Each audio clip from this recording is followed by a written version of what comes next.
Bienvenidos, buenas tardes a todos nuestros oyentes, los que nos siguen en la radio de Torre Pacheco y los que posteriormente nos verán en el Facebook de esta misma institución. Bienvenidos a las Voces del Mañana de la mano de Aeternum Club de Debate, un miércoles más en el que precisamente todos los acontecimientos que han sucedido en los últimos meses pues nos han traído a un programa que versará sobre la actualidad de las relaciones internacionales y sobre también pues el último acontecimiento mayoritario y que ha afectado a todos los ciudadanos de nuestro país, que es el apagón. Antes de empezar con nuestro programa, me gustaría hacer un poco de repaso a cuáles han sido los últimos acontecimientos de Aeternum Club de Debate. Yo soy José María Fructuoso y como miembro de la asociación pues nos gustaría compartir con todos ustedes cuáles han sido estos últimos acontecimientos antes de pasar con este programa. En primer lugar, tuvimos en este abril la segunda jornada de nuestra Liga Municipal de Debate para Primaria, que como saben se celebra en el Espacio Joven de Torre Pacheco, donde realiza el Club de Debate su actividad, en el que pues diferentes alumnos de primaria de diferentes centros del municipio tuvieron la oportunidad de debatir sobre si se deberían prohibir los deberes para casa en primaria.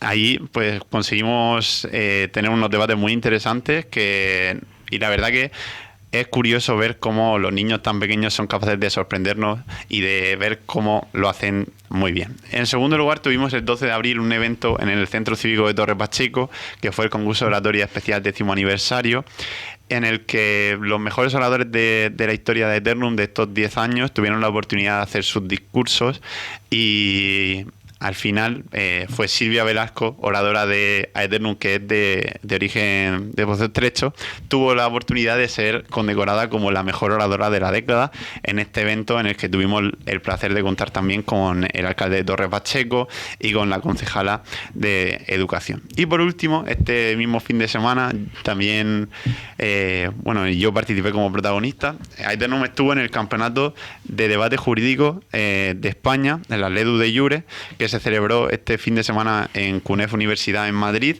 y de hecho el apagón pues nos pilló allí y tuvimos la oportunidad de debatir sobre si las leyes ambientales favorecían a la competitividad estratégica de las empresas contra diferentes instituciones del panorama de debate español. Y nada, fue una gran experiencia en la que conseguimos aprender bastante mi compañero David Almagro y yo. Así que, sin más dilación, voy a pasar en primer lugar a presentar a las personas que van a estar hoy con nosotros. Son 4 estudiantes de Derecho y Relaciones Internacionales de la Universidad de Alicante, que vienen cargados de información a hablarnos de 2 temas muy interesantes. En primer lugar, vamos a hablar de ese apagón a nivel nacional y han titulado su sección "Un sistema eléctrico infalible conlleva una factura de la luz infinita". Y en segundo lugar vamos a hablar en esta segunda sección de la Unión Europea, de su funcionamiento y de cuál es la situación de la geopolítica actual, para orientar un poco a todos nuestros oyentes a la importancia que tienen las relaciones internacionales y el impacto que estas tienen en nuestras vidas. Así que enseguida volvemos con este programa.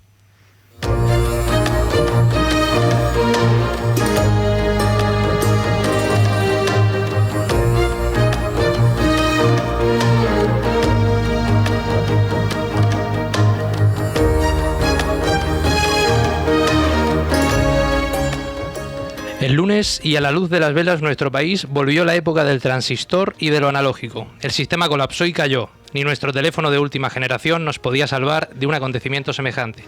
Todo aquello que considerábamos infalible resultó falible, y fue entonces donde empezamos a asistir a la resistencia del ser humano ante lo impensable. Trenes varados en el medio de la nada, gente que no podía llegar a su destino, la policía regulando el tráfico ante la ausencia de semáforos competentes, y todo ello cuando creíamos que algo así formaba parte de tiempos del pasado y obsoletos. Pero cuando todo se daba por perdido, ahí estaba, donde siempre se ha mantenido al servicio de todos, la tan olvidada y necesitada de reivindicación, nuestra querida radio. Buenas tardes, yo soy Enzo. Y buenas tardes, yo soy Judith. Bueno, hasta ahora, en cuanto a qué pasó, no hay una versión oficial y contrastada de qué pudo suceder el lunes. Partamos de la base de que en los tiempos que corren, ¿no?, todos damos por hecho que tener luz en nuestras casas es lo más común y corriente del mundo. A pesar de todo ello, el lunes asistimos a una clara muestra de que lo que ayer es corriente, al día siguiente es una necesidad. Bueno, entre las hipótesis que circulan se habla de la posibilidad de un pico de energía en las fuentes renovables. Sin embargo, expertos niegan con cierta confianza la baja posibilidad de esta causa. Vamos a pasar ahora a hablar un poco del sistema que funciona concretamente en nuestro país, pero que también se extiende a toda Europa, que es el sistema denominado N-1, que se caracteriza porque todos los elementos están replicados y ante un fallo simple que se encuentra en el sistema, bien provenga de una subestación, de un parque eólico, de una central nuclear, el sistema se recupera instantáneamente. La posición que falla es sustituida por otra. De esta manera, y atendiendo a lo que sucedió ayer, podríamos descartar de todo punto que la causa fuera un fallo simple. Por tanto, nos llevaría a pensar que hubo un fallo múltiple en la red eléctrica. Otro punto del que se habla son los 5 segundos críticos donde se llegó a perder más del 60% de la producción de electricidad. Por otra parte, el presidente del gobierno, Pedro Sánchez, realizó unas declaraciones poco esclarecedoras y que sin duda abrieron la puerta al mundo de las teorías y las conspiraciones. El momento denominado cero, en torno a las 12:32, se registra un primer incidente del cual se desconocen las causas, pero que consigue resolverse y del que Francia ya se percata debido a esa interconexión europea entre distintos países europeos. Pasando a cuál es el limitador principal de la energía en toda Europa, hablamos de un sistema de frecuencias. Digamos que todos los elementos eléctricos que hay en Europa a día de hoy giran todos a la misma velocidad y en el mismo momento, unas 50 vueltas por giro o por segundo. De esta manera, Red Eléctrica llegó a registrar unos mínimos de 48, 49, que podrán pensar, son una o dos vueltas menos de lo habitual, pero en el mundo eléctrico, desde luego, es una catástrofe. Bien, después de este primer incidente, hay un intervalo de 1,5 segundos en el que podrán pensar, qué poco tiempo, ¿no? 1,5 segundos. Bueno, pero en el sector eléctrico el tiempo es mucho más relativo. Es decir, tengamos en cuenta que hay una vuelta por cada 20 milisegundos. Es decir, si son 50 vueltas por segundo, en un segundo y medio estaríamos hablando de 75 vueltas. Entonces, les invito a que hagan lo siguiente. Pónganse a contar de 1 a 75. Y cuando lleguen al final de esa cuenta, es cuando se habría producido el segundo incidente. El tiempo es relativo. Este segundo incidente ya provoca que Francia se desconecte de nuestra red a través de un mecanismo de protección automático que hace que cuando se llega a esos puntos la red se desconecte automáticamente. Algo que, por cierto, déjenme decirles que permitió que no se expandiera este apagón a toda Europa. Si no, a día de hoy veremos a ver si tendríamos luz. Sí, quizá, Enzo, este programa de radio no se pudiese haber celebrado. Y yo os quiero preguntar a los dos que ¿dónde os pilló el apagón? Bueno, yo gracias a Dios estaba en mi casa, pero sí que es verdad que mi madre tiene el local en el que ella realiza sus labores de esteticia al lado y claro, menos mal que la clienta acaba de entrar porque si no se hubiera quedado a medio hacer lo que estaba haciendo. Si hubiese ido la señora con la uña sí, a medio puesta, ¿no? sí, Claro. sí. ¿Y tú, Enzo? No, yo la verdad que tengo que decir que estaba en la playa y estaba bastante ajeno a todo lo que estaba pasando. Y cuando llegué a casa, bueno, se fue la luz y dije, bueno, ya vendrá, ¿no? Y no caí, la verdad, en poner la radio y tratar de informarme. Vi que no teníamos cobertura y dije, bueno, ya volverá, ¿no? Y fue cuando empezaron los chistes de, Tercera Guerra Mundial. Y hasta que puse la radio a eso de las 3 de la tarde y la broma era ciertamente real. Sí. De hecho, bueno, destacamos la importancia de la radio porque a mí me pilló en Madrid y tenía que coger un tren a las 4 de la tarde para volverme a Murcia, que evidentemente no pudimos coger. Y pues estábamos como totalmente incomunicados y era como la gente que tenía acceso a la radio la que nos iba comentando un poco, bueno, o por lo menos contando cuáles eran las teorías, porque se habló, yo he llegado a escuchar, bueno, ciberataque 100%, he llegado a escuchar que un hidroavión se estrelló en una estación en Francia y que eso provocó una explosión y se tuvieron que desconectar de nosotros. He oído pues numerosas teorías, he oído hasta que fue un grupo talibán en una peña murciana en las fiestas de primavera de Murcia, que claro, es una hipótesis que enseguida descarté, pero es curioso, ¿no? Cómo la gente especula y sobre todo a través de las redes sociales, cómo empiezan a haber teorías que son muy locas y agradecemos pues que hayáis venido los dos a traernos un poco de claridad y a explicar a la gente qué es lo que los expertos dicen que ha ocurrido.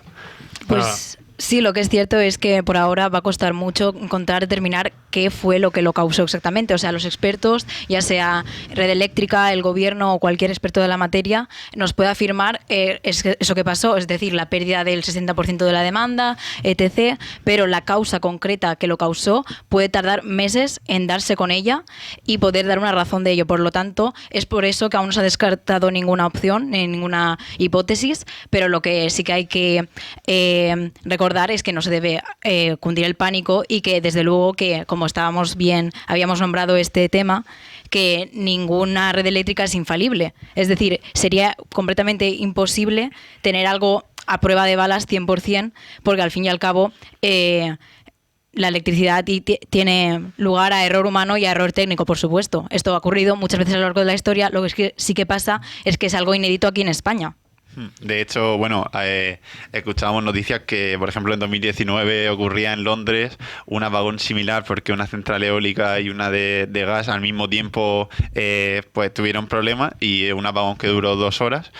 Y, o sea que es verdad que no estamos muy familiarizados con ello, pero quizás es algo más normal. Y bueno, y si ya nos vamos a otras partes del mundo, aún muchísimo más normal que ocurran este tipo de sucesos, de los apagones. Sí, claro. Por ejemplo, en India, en 2013, fue el mayor el apagón que más afectó a gente en la historia, porque fueron 650 millones de afectados, si no recuerdo mal, los cuales, o sea, esto dejó a áreas rurales completamente incomunicadas y se saldó con muchas vidas. Lo que pasa es que, claro, nosotros al estar aquí en Europa a veces nos sentimos un poco intocables, pero bueno, hemos de recordar que gracias a que formamos parte de este sistema eléctrico europeo, que hemos podido restaurar tan rápido el sistema eléctrico, porque por ejemplo en Estados Unidos, como bien sabéis, muchas veces hay tormentas y desastres naturales cada X tiempo, y allí pueden estar hasta 3 días o semanas en restaurar la red eléctrica, y aquí en escasas 18 horas llegamos al 99%.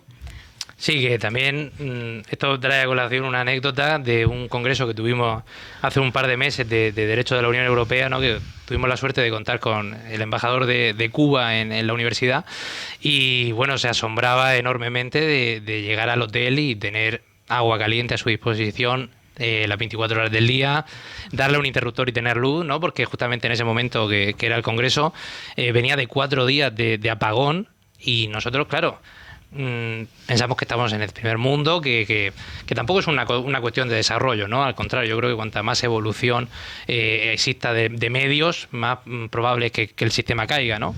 Y a tenor de lo que se estaba hablando de otras réplicas de apagones, sin ir más lejos, también estos días se traía a colación un apagón que hubo en Texas, en Estados Unidos, en el que hace 2 o 3 años, en febrero, y un lunes comenzó el apagón y era miércoles y todavía iban en la capacidad al 50%, ¿no? Y nosotros en 18 horas hemos conseguido prácticamente el 100%. O sea, dentro de todo, la verdad que si comparamos, es bastante inédito. Sí, esto se suele deber también porque al fin y al cabo la red eléctrica, bueno, española, es decir, la isla ibérica, que como así se llama, nuestro pequeño sistema, está un poco más desconectado del sistema europeo, pero aún así sigue formando parte de él. Entonces, ¿por qué Francia decidió, cuando vio que hubo un fallo al segundo intento, cortar de raíz? Porque si nosotros, que al formar parte todos de un sistema, Francia no hubiera cortado de raíz, hubiéramos arrastrado con nosotros a toda Europa. Imaginaos que toda Europa, todo el sistema eléctrico cae. Esto no sería cuestión de horas, sino sería cuestión de semanas, y hubiera desatado una verdadera crisis humanitaria aquí en Europa, conforme la conocemos. O sea que debemos dar razón y reconocimiento a los sistemas de protección que tenemos. Sí, totalmente. Nosotros que nos metemos tanto con los franceses y quizá en este caso pues decidieron bien y por el bien de todos, vaya. No, y lo que venía diciendo Judith, ¿no? De las causas, que siempre todo el mundo lo primero que quiere saber es por qué ha pasado esto, que nos lo expliquen, nos están ocultando información, ¿no? Bueno, yo a toda esa gente que piensa que nos están ocultando información y que el gobierno verdaderamente sabe todo lo que pasó, yo quiero dar un dato, y es que en España, entre plantas eléctricas que producen esa electricidad, ¿no? Y las llamadas subestaciones, que son en torno a 10.000, contamos con más de 70.000 puntos críticos en toda España, y teniendo en cuenta y acudiendo a esos 5 segundos que hace mención nuestro presidente de gobierno, si por cada segundo son 50 vueltas, en 5 segundos estamos hablando de 250 vueltas. Entonces, pensamos que estos expertos de la red eléctrica tienen que analizar de 70.000, hacer intervalos de 250 vueltas de esos 5 segundos e ir analizando sobre un total de 70.000. O sea, pensemos el tiempo que puede llevar eso. Claro. Y a nivel logístico y de ingeniería, ¿no? La dificultad que puede llegar a tener. O sea, que las causas tardarán en llegar. Sí, yo creo que es verdad que ha sido un hecho sin precedentes y que se tiende un poco a decir que la respuesta no ha sido lo suficientemente rápida, precisamente porque estamos acostumbrados a tenerlo todo al segundo y más en la sociedad en la que vivimos de la rapidez, pero teniendo en cuenta las circunstancias y cómo podía haber haber cambiado y lo que podía haber supuesto todo esto, la respuesta ha sido bastante decente, por lo menos esa es la evaluación que yo creo que hacemos nosotros, ¿no? Así que, muy bien. Es verdad que también se hablaba de una de las hipótesis que eran los ciberataques, ¿no? Y como es verdad que si bien este tipo de sucesos están a la orden del día y hablamos de... Bueno, hay diferentes grupos de personas que realizan ciberataques a lo largo del mundo, pero precisamente uno de los países que más es protagonista es Rusia, y vemos cómo hay estudios incluso que relacionan el momento en el que nosotros apoyamos a Ucrania en el conflicto con un aumento hasta del 700% de los ciberataques que sufren en España. Y de hecho los expertos dicen que los ciberataques son una cosa común que sucede todos los días, pero que tenemos barreras suficientes para pararlos. Así que si viene una hipótesis pues que no cuadra quizás mucho con lo que sucedió, pero que está encima de la mesa y que no es una cosa tan rara. Bueno, de hecho, nosotros veníamos ahora de camino a la radio y justamente estaban mencionando, ¿no?, la cantidad de mini ciberataques, por decirlo así, que sufre nuestra red y nuestro sistema a lo largo de un día y de un mes, ¿no? Pero por suerte contamos con las barreras necesarias para evitar todo este tipo de ciberataques, ¿no? Si bien es cierto que no hay precedentes en esto y que todavía no estamos al alcance de poder afirmar la causa de la que se trata, como bien venimos diciendo, es verdad que estaréis de acuerdo conmigo en que suficientes candidatos en el panorama político y geoestratégico tenemos para que esto suceda. Sí, bueno, ahora nos hablarán Dani y Alba de cuál es el panorama geopolítico actual, pero desde luego que si miramos un poco cuál es la actualidad, pues los sabotajes y este tipo de acciones quizá de guerra híbrida, ¿no?, como se conoce este nuevo concepto de la guerra, están a la orden del día. Si nos vamos, bueno, si no más lejos, en Ucrania, antes incluso de que estallase el conflicto armado propiamente dicho, la guerra en 2022, ya en 2019 pues hubo un ataque informático ruso que se conoce como Black Energy, que dejó a miles de personas sin electricidad precisamente porque fue un ataque cibernético a una central eléctrica, ¿no? Y de hecho, yo creo que si analizamos un poco la situación actual, vemos como esto no es tan raro y que hay casos de sabotaje, por ejemplo, entre los cables que conectan los diferentes países entre sí. Tenemos el caso del Nord Stream 2, por supuesto, y de esa explosión de la que nadie se hace cargo de la autoría y no sabemos, pero está claro que yo creo que lo que deja claro esto es que las infraestructuras eléctricas es clave y que proteger esa infraestructura eléctrica en el panorama en el que estamos y tan dependientes que somos de la electricidad, pues eso muestra cómo tenemos que esforzarnos en realmente protegerla y que esto no suceda muchas veces, vaya.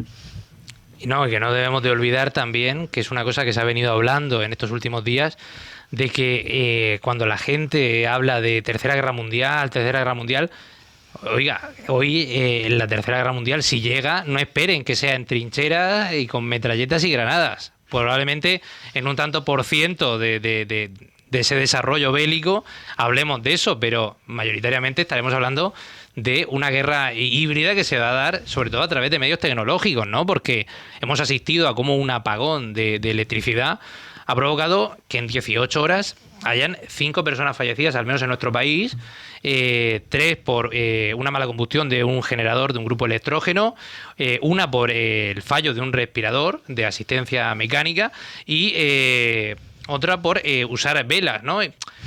Pero tengamos en cuenta que hoy en día la falta de electricidad a largo plazo puede suponer un grave problema de abastecimiento de cara a mantener hospitales, mantener las instalaciones, las infraestructuras, incluso la alimentación. O sea, todos los sectores funcionan con electricidad, ¿no? Sí. No sé si os pasó, pero el día del apagón, de esto que el aburrimiento era inevitable, y salir a la calle, ¿no? Y a lo mejor frecuentar alguna calle de algún conocido y decir, voy a ver cómo está, ¿no? Y llegar a la puerta y decir, bueno, pero si es que no va ni el timbre, o sea, ¿cómo lo aviso? Totalmente.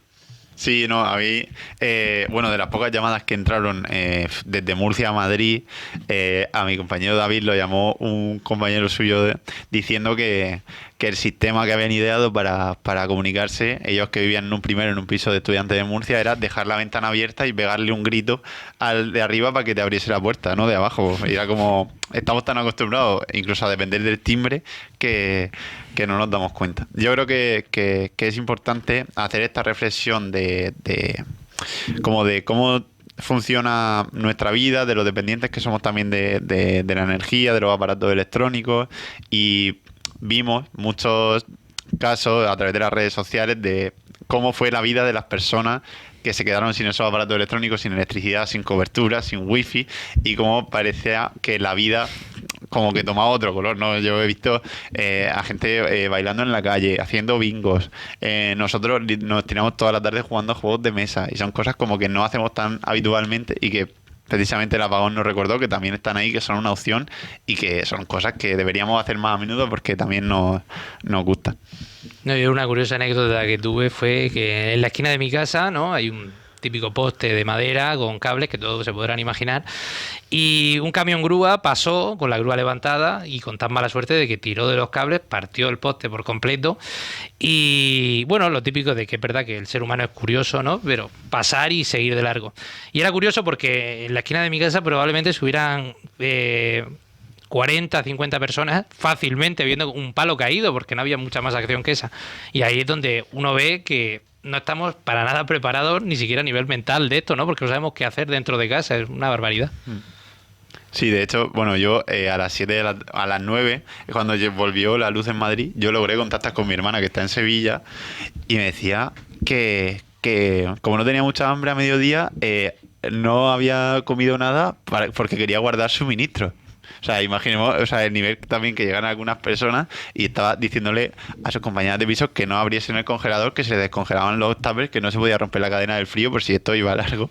Y a mí me hizo mucha gracia porque como hay gente que se lo tomó pues como de tarde de relax, de salir, de no sé cuándo tal, y mi hermana, por ejemplo, estaba histérica perdida con que no hubiese luz en toda España. No, y también es una pregunta ahora necesaria, ¿no? Parezco como Matías Prats con los puntos del carnet. Pero, ¿tenéis kit de supervivencia? Porque es todo un tema. O sea, ahora se está en auge comprar transistores, comprar camping gas. O sea, hemos pasado de no estar nada previstos ahora a prácticamente querer tener la guerra mañana. Yo uso. En el piso no tengo nada, la verdad. Sinceramente. Ahora entiendo por qué Úrsula puso tanto énfasis en comprar el kit de supervivencia para estas cosas. Totalmente. No sé, yo creo que la reflexión, ¿no?, es un poco pues la importancia del sector energético, de también como la Unión Europea, que ahora lo hablaremos, y legislaciones como el Pacto Verde llevan a abandonar el uso de energía tradicional y de combustibles fósiles para apostar por las nucleares, pero como también tenemos que hacer un análisis de cómo se hace esa transición para garantizar que el suministro eléctrico no se vea perjudicado, ¿no? Algunos decían que era culpa de una producción que es como irregular que hacen las renovables, ¿no? Y como, por ejemplo, en España, que hubiese habido más energía nuclear produciéndose, hubiese ayudado a que a los efectos no fuesen tan graves.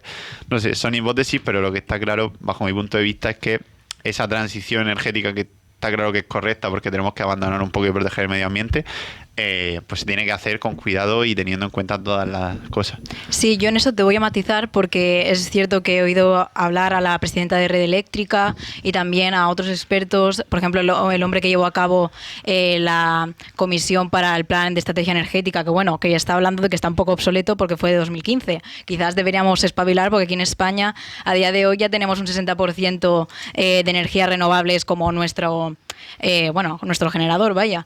¿Qué pasa? Que se está diciendo que el problema es que, bueno, algunos expertos apuntan a que una de las posibles causas ha sido que, es decir, Red Eléctrica, el día de antes de producir energía, deciden de dónde va a salir la energía del día siguiente. No sé si me explico. Uh-huh. Entonces, ¿qué pasa? Que pues normalmente lo que hacen es que suelen poner un gran énfasis en las renovables porque disponemos de muchas, un tanto por ciento al gas, menor cantidad y un tanto por ciento pues a las nucleares, por ejemplo. ¿Qué pasa? Que esto, claro, puede tener desajustes, lo cual no es normal porque me refiero, en España somos muy pioneros en tema de renovables y hay días en los cuales las renovables han sido suministro 100% de la demanda energética de España. En plan, muchísimos días, de hecho. Lo que pasa es que si hay una mala pues prescripción de porcentaje de generación eléctrica, ahí es cuando entra lo de energías firmes o no firmes, que a lo mejor hay gente que lo ha escuchado, no sé si os suena a vosotros. Sí. Vale, ¿qué pasa? Que están diciendo que las firmes, o sea, las que siempre tenemos y que no se agotan, porque claro, la eólica, la solar, evidentemente dependen del sol, del viento que haga ese día, pero no olvidemos que la hidráulica es una energía firme a pesar de ser renovable. O sea que, bueno, las firmes se ve que estuvieron mal prescritas ese día, es una de las posibles causas, aún no está confirmado, pero es algo que apuntan muchos expertos. Estuvieron mal prescritas y por eso de ahí a la descompensación en la generación de energía de ese día. Hombre, yo creo que eso es bastante interesante. Y me quedo con un dato, y antes de ceder la palabra a Enzo para cerrar esta sección, con lo que has dicho de que el plan de gestión quizás esté obsoleto. El de estrategia energética, sí. Que es de 2015. A mí también me llamó la atención escuchar cómo la presidenta de Red Eléctrica, en teoría es una ministra del gobierno de Zapatero, que cobra 523.000 euros al año y tiene estudios en el sector inmobiliario, que es como volvemos a tener un episodio en el que realmente nos preguntamos si quien tiene que gestionar los puestos clave de los que dependemos todos tienen que ser personas por lo menos formadas en esos campos, con el objetivo de que podamos gestionar de la mejor manera pues los recursos públicos y también pues actuar en estas situaciones concretamente de crisis. Sí, yo la verdad, como para cerrar, ¿no? Y a lo que la gente se está preguntando también, aparte de las causas, es la pregunta esta del millón de... ¿Se va a volver a repetir lo que hemos vivido el día del lunes?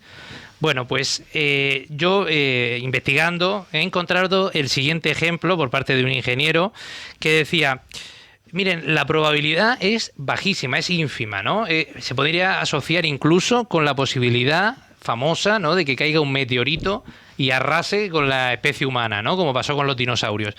Entonces, la pregunta, ¿no?, y que da origen al lema de este bloque, ¿no?, de un sistema infalible requiere facturas infinitas, yo planteo la siguiente pregunta para nuestros oyentes y para la sala también, y es: si queremos resolver este problema que nos ha pasado y que no se vuelva a repetir, teniendo en cuenta esta probabilidad tan baja que estoy comentando, me gustaría preguntar: ¿preferimos tener un apagón cada 50 o 100 años o triplicar nuestra factura de la luz de por vida?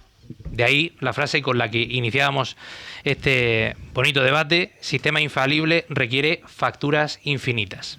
Pues muchas gracias, Enzo, Judith. Yo creo que lanzamos esta pregunta a la audiencia, que cada uno reflexione en casa cuando vea este programa, y seguro que no hay una respuesta 100% correcta, no, depende de cada uno.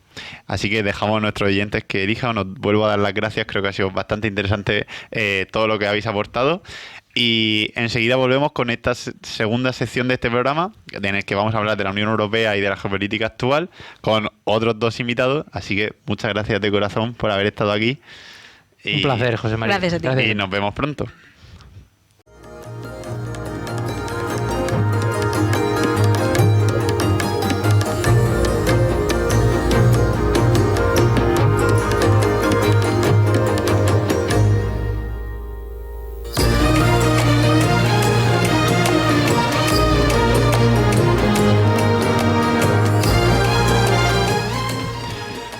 Bueno, pues estamos de vuelta por aquí otra vez, esta vez con esta segunda sección de nuestro programa, en el que, bueno, teniendo en cuenta lo mucho que oímos hablar de la Unión Europea, de Ursula von der Leyen, de Bruselas, de Estrasburgo, de los diferentes, pues, conceptos no relacionados con esta institución, hoy traemos en esta sección a dos invitados muy especiales que ahora se presentarán, que nos vienen a hablar un poco de eso, de qué es la Unión Europea, qué es esta institución que muchas veces en los libros de historia de la ESO acaba siendo un párrafo que se pierde entre todo el temario, y cuál es el impacto real que tiene esta en nuestras vidas, y luego además cuál es la situación de geopolítica actual y cómo esto nos influye en nuestro día a día, y sobre todo cómo nos influirá en el futuro, que es lo verdaderamente importante. Bienvenidos, chicos.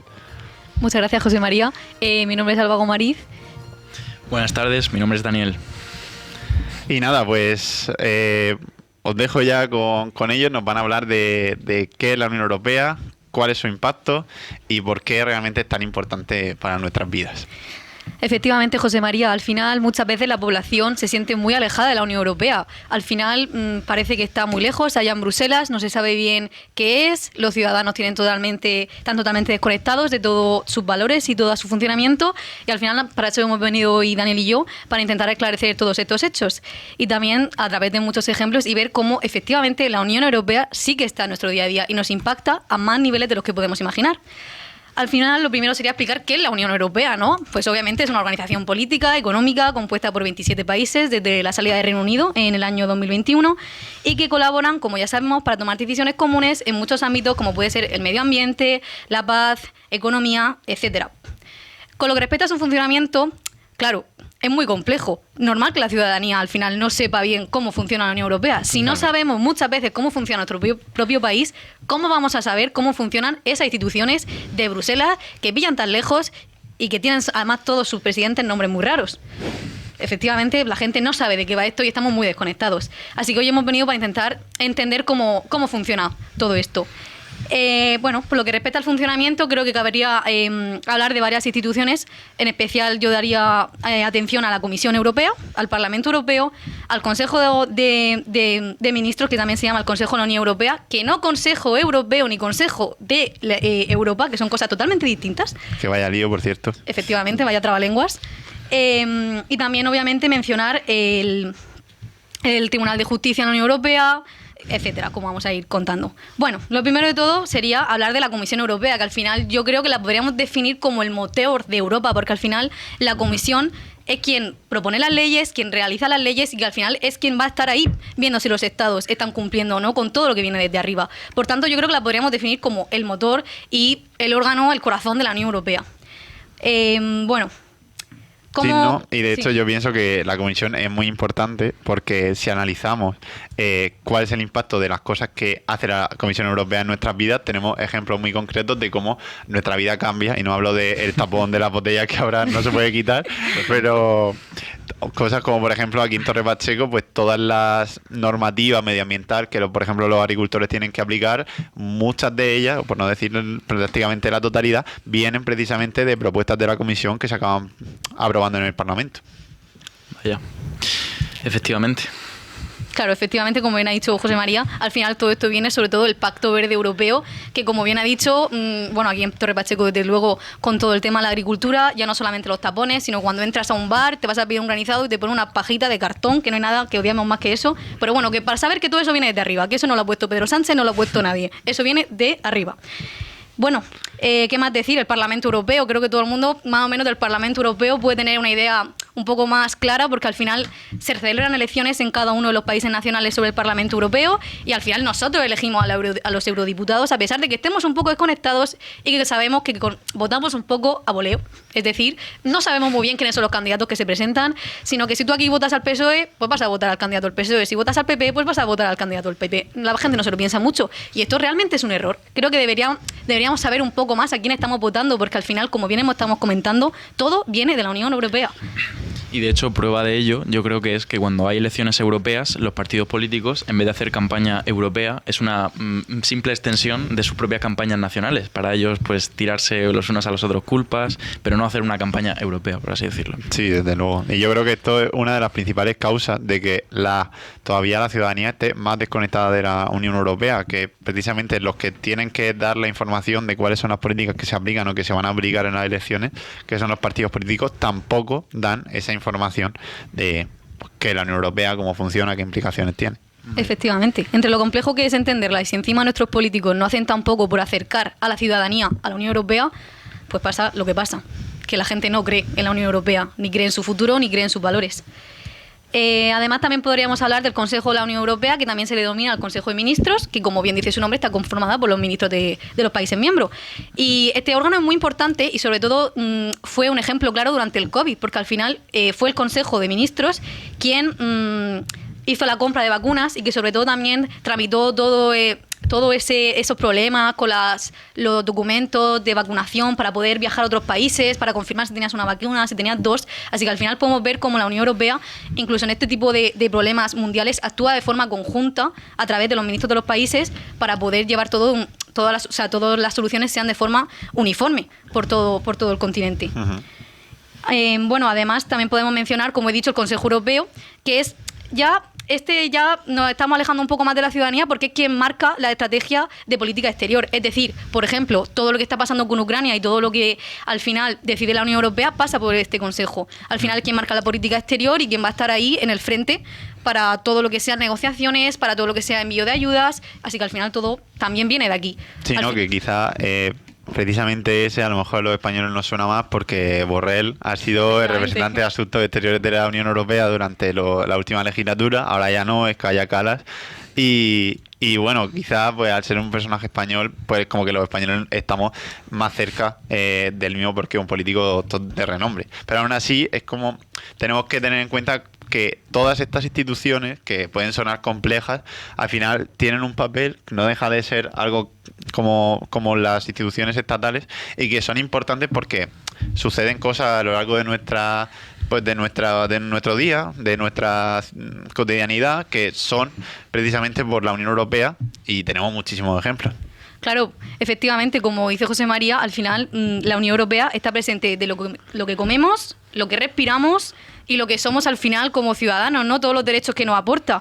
Porque al final la Unión Europea en sus objetivos climáticos, como bien he dicho, regula todo el tema de biodiversidad, todo lo biodegradable, lo que hemos dicho, los tapones, de las pajitas y muchísimo más allá, que al final que hay más cotidiano que tomarte un granizado en la terraza de tu barrio a tomarte un granizado y tener una pajita de papel. Totalmente.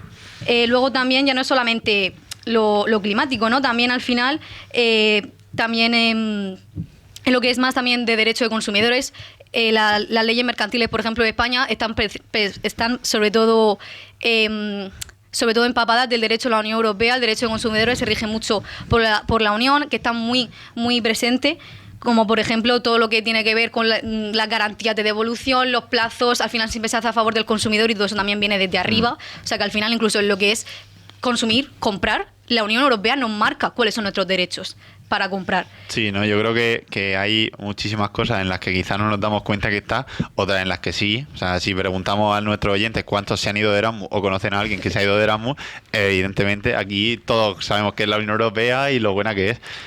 Yo creo que al final la Unión Europea es omnipresente y que siempre cuando los partidos políticos les juren y perjuren X medidas o X proyectos que van a hacer, siempre miren la letra pequeña porque la Unión Europea suele tener la primera y la última palabra. Sí, además, si hablamos de números, podemos analizar como más de la mitad de las leyes que se aprueban al año en nuestro país son directamente y vienen de la Unión Europea. Es decir, que funciona a través de dos mecanismos. Uno, mayoritariamente, uno que son los reglamentos, que son normativas que tienen aplicación directa en nuestro país, y otros que son las directivas, que quizás son las más curiosas porque la Unión Europea pone precisamente cuáles son las directrices y los objetivos que conseguir, y es el Estado el que crea una norma de transposición, una ley, que es la que al final se va a acabar aplicando, adaptándola un poco a las necesidades, ¿no? Entonces, creo que es importante que hablemos de esta institución, de cómo funciona, porque tiene un impacto significativo en nuestra vida, más de lo que muchas veces nos pensamos. Totalmente. Efectivamente, como estaba diciendo José María, por ejemplo, en lo que respecta a las directivas, que hay un claro ejemplo en Murcia y ha sido el plan de movilidad, ¿no? Como Murcia entera se ha levantado para poder adaptar la ciudad a lo que pedía la Unión Europea, a lo que pedía ese Pacto Verde Europeo del que estábamos hablando. O sea, al final todo viene desde arriba, incluso en lo que es nuestra manera de conducir e ir por la calle. Totalmente. Y yo os voy a preguntar una cosa, y para abrir un poco de debate y pues que la gente también note que esto es un podcast un programa de Aeterno Club de Debate. Si pudieseis cambiar una cosa de la Unión Europea, ¿qué sería? Pregunta difícil, José María. La verdad que yo creo que la Unión Europea tiene muchos fallos, no vamos a mentir, no es una institución perfecta, la estamos poniendo aquí muy por las nubes, pero al final yo creo que sobre todo lo que le falta es reflejar esa soberanía de los estados dentro de las leyes, ¿no? Como estamos diciendo de que todo viene desde la Unión Europea, al final hasta qué punto estamos realmente los ciudadanos y los gobiernos de los estados miembros, hasta qué punto estamos ahí involucrados para poder aprobar las leyes, porque muchas veces hay países, por ejemplo, Hungría y Polonia, suelen frenar muchas iniciativas de la Unión Europea, así que al final sería tener más en cuenta las voces de los estados, las voces de los ciudadanos, porque al final efectivamente sí que hay una lejanía. Sí, a ver, yo pienso, y bueno, luego lo vamos a ver un poco más en detalle cuando hablemos del contexto geopolítico, que el mundo está cambiando, el paradigma internacional está cambiando y quizá la Unión Europea ahora sea un momento decisivo para realmente establecer una hoja de ruta común y un patrón a la hora de defender nuestros intereses y nuestros valores europeos, de los que pues tan orgullosos podemos estar, en este mundo cambiante en el que hay actores políticos nuevos, otros como Estados Unidos, nuevos hablamos de China, por ejemplo, luego hablaremos más, y otros que pues a lo mejor reformulan su manera de verse en el escenario internacional, como Estados Unidos. Ahora lo hablaremos. Sí, totalmente. O sea, yo creo y personalmente pienso que a la Unión Europea le faltan mecanismos de fiscalización del poder. O sea, como si ya muchas veces la ciudadanía sentimos que lo que nosotros digamos no tiene impacto ni siquiera puede tener impacto si conoces al alcalde, te lo cruzas por la calle y le dices que por favor que esto lo cambie porque no estás de acuerdo con ello, ¿no? Pero claro, cuando llegamos a las comunidades autónomas es muy difícil, cuando es en el Estado es todavía más difícil, pues no hablemos cuando tenemos que irnos a Bruselas a quejarnos de lo que dice la Unión Europea. Entonces yo pienso que si hubiese este tipo de mecanismos, pues de alguna manera la Unión Europea sería muchísimo más democrática y así conseguiríamos también que hubiese como ese sentimiento de pertenencia y del europeísmo, ¿no? Yo pienso que, y después de haber viajado por algún país de Centro Europa, es como que hay muchísimo más sentimiento de pertenencia a la Unión Europea en países quizás más pequeños o que están más en el centro, como pues, Austria, Eslovaquia, la propia Alemania, que realmente los países de sur y en concreto España, yo siento que no hay ese sentimiento tan de pertenencia a la Unión Europea y que quizá sería importante desarrollar. Claro, al final yo creo que lo que faltan es ese tipo de iniciativas que acerquen a la ciudadanía a Bruselas. Uh-huh. Yo, por ejemplo, tuve la suerte que mi instituto contó con un programa que venía de la Unión Europea, que se llamaba Escuelas Embajadoras de la Unión Europea, y que al final era como un programa que iba por 3 años, en cada instituto iba rotando, y al final lo único que te proporcionaba era información, ¿no? Charlas con eurodiputados, hacíamos actividades, fuimos a colegios a dar charlas, y al final yo tuve la suerte de en cuarto de la ESO, que fue cuando me tocó hacer este tipo de programa en mi instituto, pues me acercó mucho a la Unión Europea y mira, a partir de eso yo supe que quería estudiar esta carrera. Entonces al final yo creo que lo que falta es ese tipo de iniciativas en el día a día, en los colegios, en los institutos, y acercar un poco más también a la ciudadanía. Pues sí. Pues nada, pues después de este mini repaso, porque bueno, podríamos estar hablando horas y horas de qué es la Unión Europea y de la implicación que tiene en nuestras vidas, pero después de este mini repaso, que al final el objetivo fundamental era que de alguna manera los oyentes conociesen un poco más qué es esta institución, cómo funciona, que realmente es importante porque afecta a nuestras vidas las decisiones que se toman en Bruselas y demás, pues vamos a hablar un poco de la geopolítica, de la actualidad. Y así que enseguida volvemos a hablar de qué está pasando en el mundo y de sobre todo qué va a pasar en el futuro.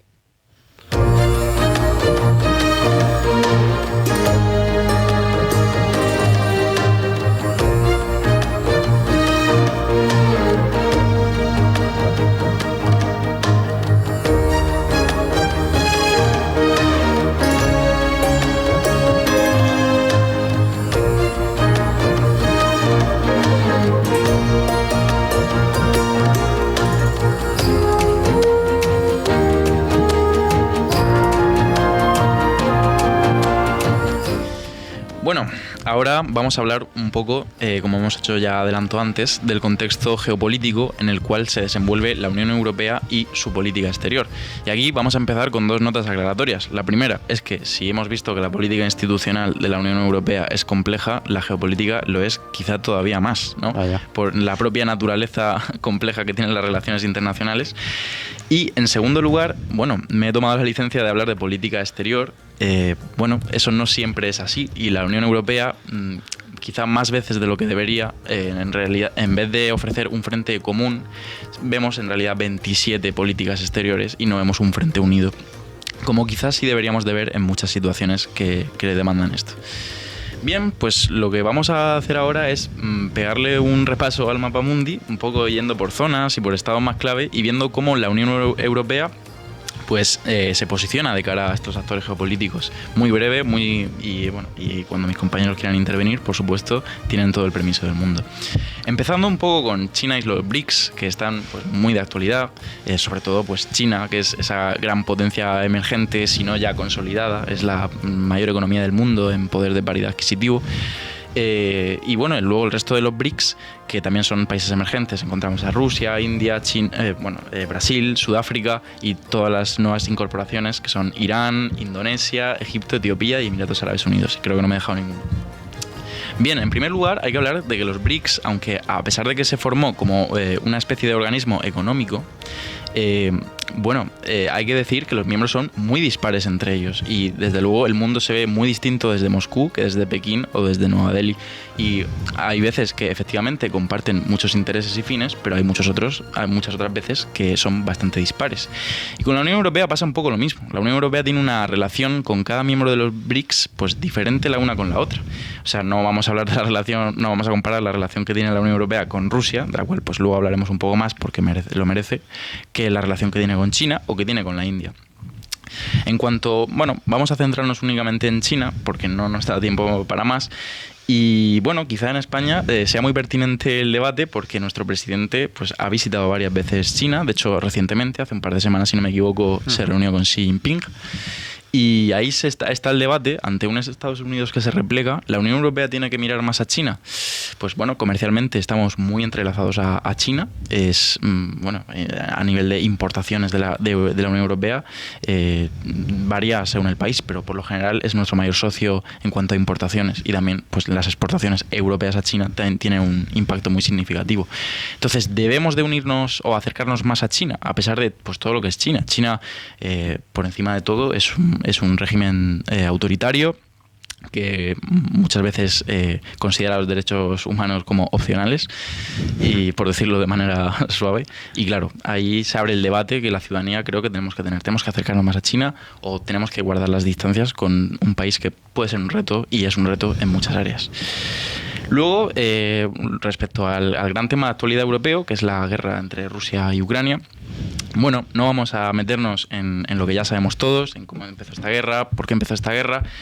El caso es que esta guerra es de vital trascendencia para Europa, y el devenir de esta guerra marcará cuál es el futuro de la propia Unión Europea como institución. No podemos mirar a otro lado. O sea, ante un país que se ha acercado a los valores y a las instituciones europeas, darle la espalda sería una declaración de intenciones de Europa con respecto al mundo entero. O sea, aquellos países que abrazan la democracia, la economía de mercado, el orden liberal, les vamos a dar la espalda, y la otra implicación que se deriva de ello. Vamos a legitimar la agresión de un Estado, el uso de la fuerza para invadir otro Estado.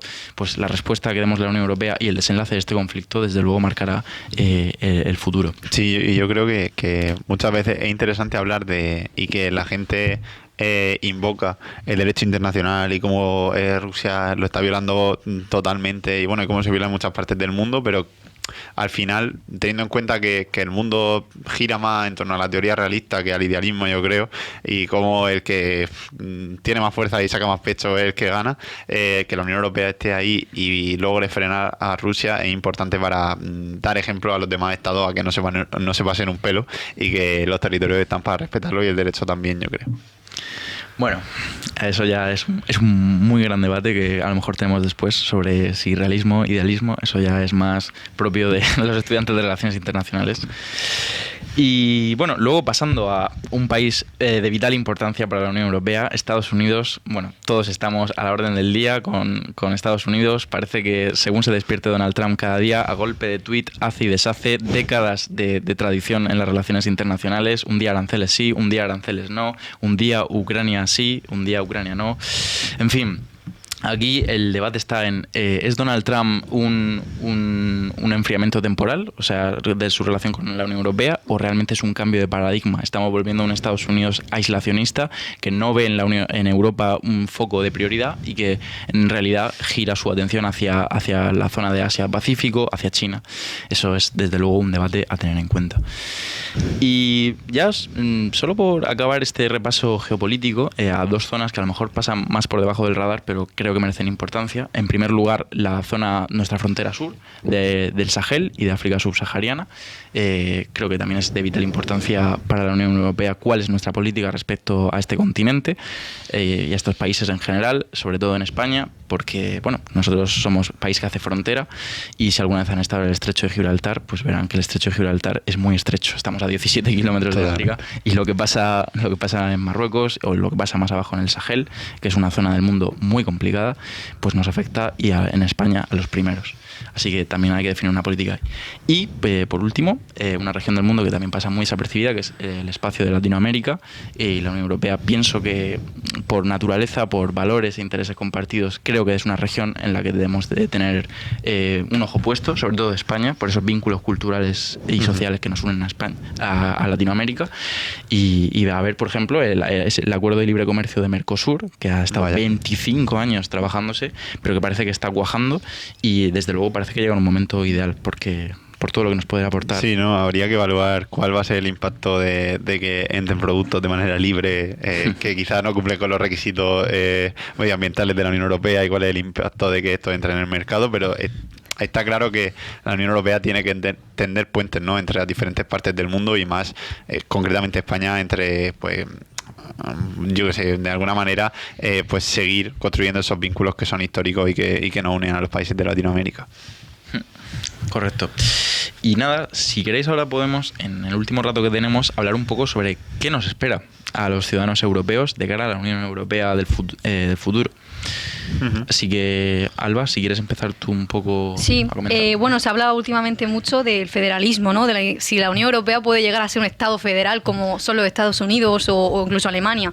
Hombre, yo personalmente creo que esto es llegar muy lejos y que al final últimamente estamos en extremos porque es o federalismo o nos vamos de la Unión Europea.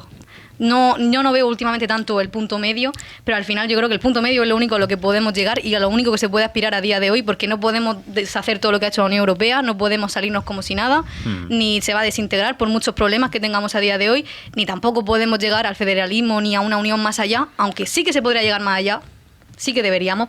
Como hemos hablado, por ejemplo, de la guerra de Ucrania, creo que Europa debería intentar ser un poco más independiente, sobre todo al carácter militar, que la Unión Europea tenga un poco más de fuerza, porque al final la Unión Europea depende de la OTAN y depende de Estados Unidos, ¿no?, para la defensa, y sería aconsejable que tuviese su propia defensa y que tuviese su propia autonomía para poder intervenir y poder responder en caso de ataque. Sí, más yo pienso en un contexto en el que la Unión Europea va a dejar de ser uno de los continentes más poblados a quedarse en prácticamente de los menos, por no decir el que menos, y en un contexto en el que las grandes potencias son las que mandan y la Unión Europea tiene la opción o de unirse entre sí o de tener pocas bazas dentro de la realidad internacional a nivel comercial, a nivel político, a nivel en todos los ámbitos, vaya. A ver, desde luego está claro que en este orden internacional que parece que está cambiando hacia un nuevo tiempo, desde luego estados de europeos como, no sé, Hungría, Suecia, que tienen 10 millones de habitantes, desde luego en el mundo actual pues poco hacen, ¿no? Entonces creo que es muy importante que ahora estemos lo más unidos posible para poder tener una posición independiente y sólida en el ámbito geopolítico. Claro, al final la Unión Europea, si quiere conseguir algo y si quiere tener al final impacto en el orden mundial, tiene que unirse. Porque lo que estamos diciendo, los países aislados no vamos a hacer nada. Francia, por sí sola, por muy fuerte que sea, no puede hacer nada. Inglaterra, por sí sola, tampoco va a hacer nada. Entonces, al final, los países pertenecientes a la Unión Europea, si nos unimos un poco más, yo no digo llegar al federalismo, porque para eso pueden quedar muchos años, si es que llega en algún momento. Totalmente. En algún momento. Al final sí que deberíamos tener un poco más de conciencia y entender que si nos unimos más, si se integra más políticamente la Unión Europea, sí podemos enfrentar otra serie de conflictos. Al final, pues ¿Qué ejemplo más claro que Ucrania? Es que la Unión Europea sin Estados Unidos y sin la OTAN no puede hacer nada. Sí, hay que reforzarse, no cabe duda. Y también en el plano comercial es importante, ¿no? Hemos visto cómo en septiembre de 2024 sale el informe de Draghi encargado por la Comisión y cómo destaca pues una serie de problemas que tiene o de retos, mejor dicho, ¿no? Que tiene que afrontar la Unión Europea si quiere tener un impacto real en el mundo. Exactamente, y este informe de Draghi, pues los grandes síntomas de mal funcionamiento que detecta la Unión Europea van muy en línea de todo lo que estamos hablando, porque en la Unión Europea efectivamente hay mucha integración en la política monetaria, en la política judicial, pero hay muchas otras áreas en las que la integración es muy escasa, por no decir nula. Por ejemplo, hemos hablado ahora de política de defensa, que ahora mismo es tema de actualidad por el programa de Rearm Europe.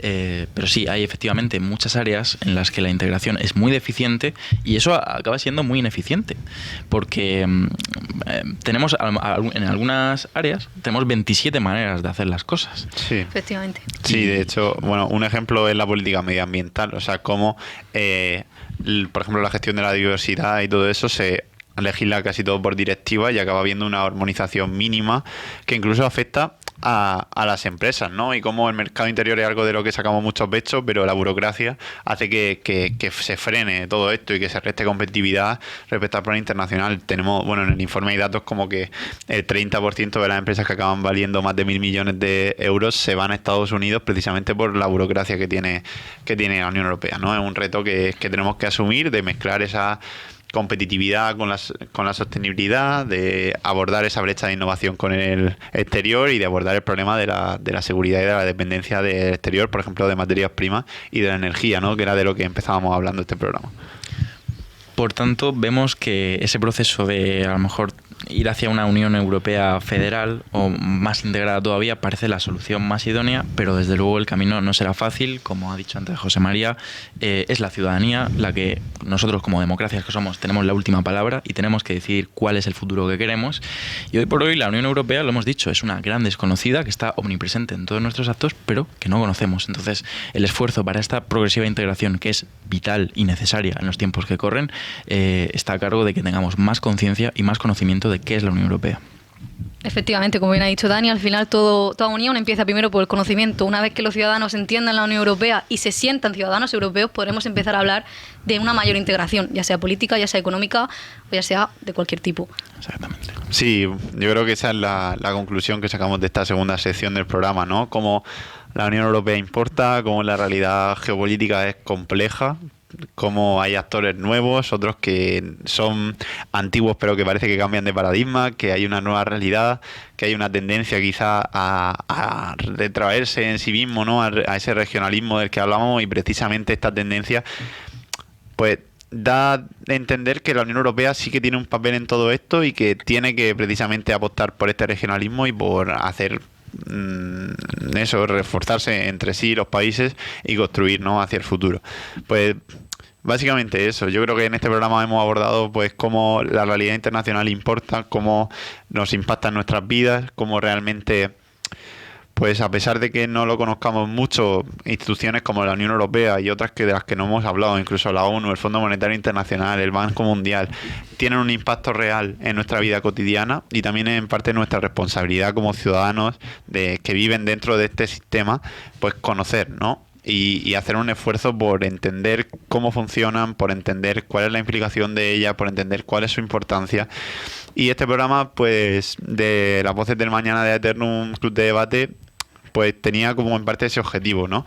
Que todos nuestros oyentes, las personas que escuchen este programa, tengan una visión de qué es lo que sucede en el mundo, de cómo este apagón nos ha afectado a todos, de la importancia del sector eléctrico, de este sistema, y de cómo, pues, nuestras vidas muchas veces se rigen por lo que los demás hacen, por lo que se hace ahí arriba, y es importante conocer qué se hace ahí arriba si queremos realmente tener un impacto, cambiarlo y poder tener un papel real en la toma de decisiones, en unas decisiones que hemos dicho que tanto nos afectan. Así que nada, queridos oyentes, con esto cerramos nuestro programa. Quiero dar las gracias a nuestros invitados de esta segunda sección, en general a todos. De verdad, muchas gracias por venir, creo que ha sido muy interesante, y con esto nos despedimos. Muchas gracias y hasta el próximo miércoles.